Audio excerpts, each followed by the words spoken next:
First of all, I'll come to Aradhana ma'am. Aradhana ma'am, what according to you is the significance of language learning?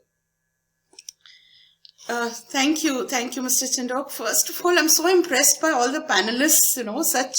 You've done such great work, and most of it comes from languages. So, what can I say about the significance? It's like breathing, because language is needed for expression, and expression is the essence of human life.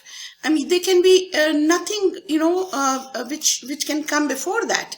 Like when you see a small child, the child expresses when a child is hungry or, needs attention, but has no words. So today we are not talking about body language. We're not talking about sign language. We are talking about the spoken word.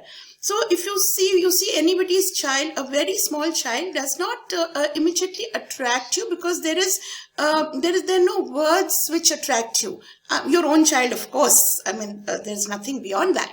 But if you see a child who speaks a few words, you naturally get attracted, because there's something about that wow moment when you say, okay, I mean, where did that come from? Because the child utters, some words or some expressions which, naturally attract your attention. So it starts with that, when children, start expressing themselves in words. Gradually, the skill gets honed and they learn from the environment. And as they grow up, we teach them formal language. Now, where is the need to teach them formal language? Because no matter what, the basic English language, or any language for that matter, your mother tongue, whatever you learn, is for your basic needs and wants. As you grow older, you need to express your feelings, you need to express your ideas, your opinions. So for that, a language skill is taught. Now, since I teach English language and spoken language, I'd like to draw an analogy, which I use with my students also. I start with grammar, and when we teach them parts of speech, actually you don't have to learn really, you don't have to know what a noun, verb, any of these things is. But you have to use them properly. It's like making a building. These are like bricks of a building. The proper size, proper shape have to be put in a proper manner for a building to stand. That's the foundation of the building. So that is why grammar is essential for you to know at the back of your mind. Maybe not think about it consciously, but the basic structure comes from the grammar. But that's not enough, because when you make a building like that with bricks joined together, it doesn't seem beautiful. So what you have to do after that? You paint it, you polish it, and you add color to it. And that is what happens with language. After you put the bricks together, you cannot polish and paint irregular bricks which don't form a building. So first, the foundation of a building has to be laid with the bricks properly placed together, then colored and polished. And that is the time we teach the nuances of beautiful language. The figures of speech come in, the intonation, the expression. So all that comes in, and that is when a beautiful structure is created. So that is why, language learning skill becomes important as a learnt skill. It does not suffice what you learn from your environment and need-based, language. Also, language gives authenticity to education. No matter what, I don't say it's true. Not all educated people need to speak a language well. But by and large, this is, something that subconsciously we all think about. A person who speaks a language well, in your mind, it's like ticked, well educated, cultured. So these kind of tags that we give to a person who speaks a language beautifully is something that has been inculcated in us over a period of time, because we more often than not, we feel that we come across people who are very good communicators because they can communicate in any language. I won't say English. I talk so much about English because I'm so much into English and I write books, but read any language for English. So, a person like, say, Amitabh Bachchan, or now Manoj Muntasir, or Shashi Tharoor, why do they attract us so much? They speak so beautifully. The flow of words, the vocabulary, the diction. So it's this that attracts us to them. In our mind, it connects with educated, cultured, and well brought up. All those adjectives come to your mind when a person communicates well. So in a society where we live, it's very, very important. Though these days I see a lot of erosion in any language with the mixture of languages. It's not the mixture that hurts me, but it's a wrong grammar and the wrong constructions that hurt me. So whatever language that you speak, if you speak it well, it is well received. Then secondly, a language, of course, it enhances multiple skills, like somebody had just mentioned, leads to cognitive development in children, leads to, higher order thinking skills. Now, a student, if you imagine in a school, has a poor knowledge of language. What does he do? He might have all the concepts, he might understand everything. How is he going to put it down on paper? On paper, he needs a language skill to show that he knows. So a student who has good language skills does not need to learn by rote. He just has to understand.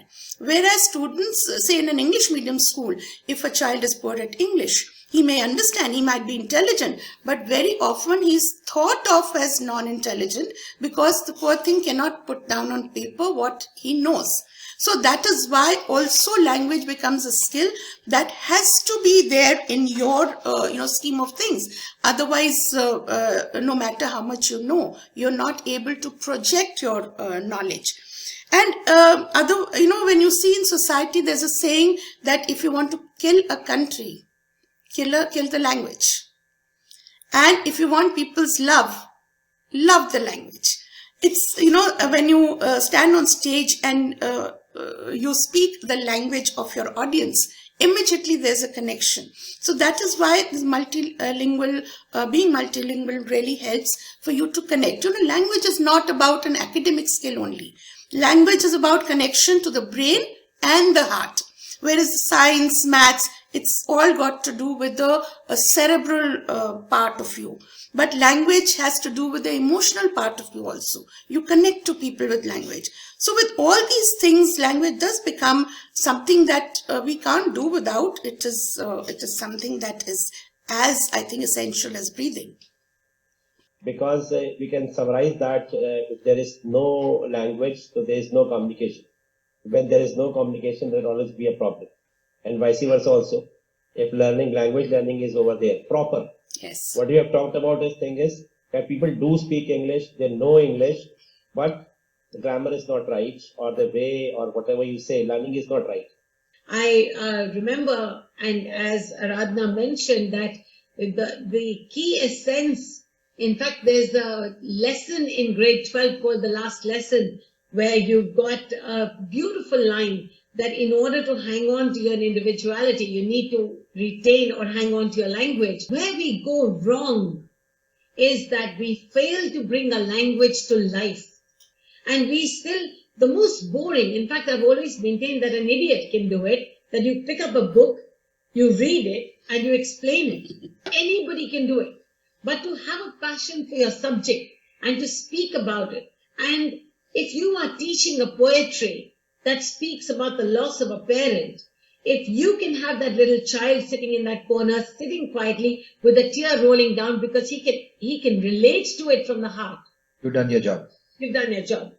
Does play a very important role, but I still wouldn't say it's a be-all or end-all of learning, because we learned without all that technology and we learned pretty well. But technology has come in, like a breath of fresh air during this time. And it's the way we use technology. Technology is not a replacement. It is an aid to learning. So, like I said, language has an emotional connect. So, it is always will be the teacher's most important. And like Yashika said, the teacher brings the classroom alive. Also, how the teacher perceives, English as a language. I'm talking about English. Please read any language for that. Now, I wanted to interrupt, when this thing was being discussed about syllabus. It is the perspective of syllabus that we have. It's about the teacher. The CBSE tells us we've got to do 17 chapters. But where is it written that we have to do them one after another? Why can't we do them as concepts? Why can't we do them the way we feel the students will feel enthused about it? And it's not necessary that we read the chapter, question, answer, fill in the blanks. No, not at all. They're comprehension things. You just, you explain, or you enact out a chapter, you explain a chapter, you take the children out, whatever you do, or you use technology. Now, as far as language labs are concerned, Mr. Jaswinder Singh, I would, with due apologies, again, language labs are excellent, but the teacher's the main, the focal point. I was teaching the Jawans, like I told you, I was teaching them English. They had a full-fledged language lab. So once I asked them, I said, language lab में बैठते हो, क्या करते हो, क्या सीखते हो, क्यों नहीं बोल सकते हो? He says, मैडम वो तो ईयरफोन लगा देते हैं, नींद आ जाती है. तो वहां तो इतने थके होते हैं, हम वहां सो जाते हैं, लगाकर एयर कंडीशन रूम में बैठते हैं और सो जाते हैं. Because there was no teacher to enthuse them. So with technology, it's very, very important that, and also now the whole perspective of teachers has changed. We may not have, like, I am not a English postgraduate. Today I'm writing books on grammar. It's my passion. It is my drive to, and my love for the language. So we need to choose teachers who have the attitudes right. They may not be, degree holders, as it is, half the degrees are from universities, which are not worth their salt. So that is secondary. I'm not saying they shouldn't be educated, but knowledge can be substituted by technology. Attitudes cannot be substituted by technology. The way a teacher feels or passion cannot be substituted by technology. So technology has a lot of advantages, but do not, think that technology will do everything for the language. It still comes from the heart. Yes, absolutely right, ma'am. A combination is needed, and teacher is the heart of learning, and the technology is just a tool. So a combination of teacher and a good teacher and good technology would give a 100% result from the students also. Thank you, ma'am.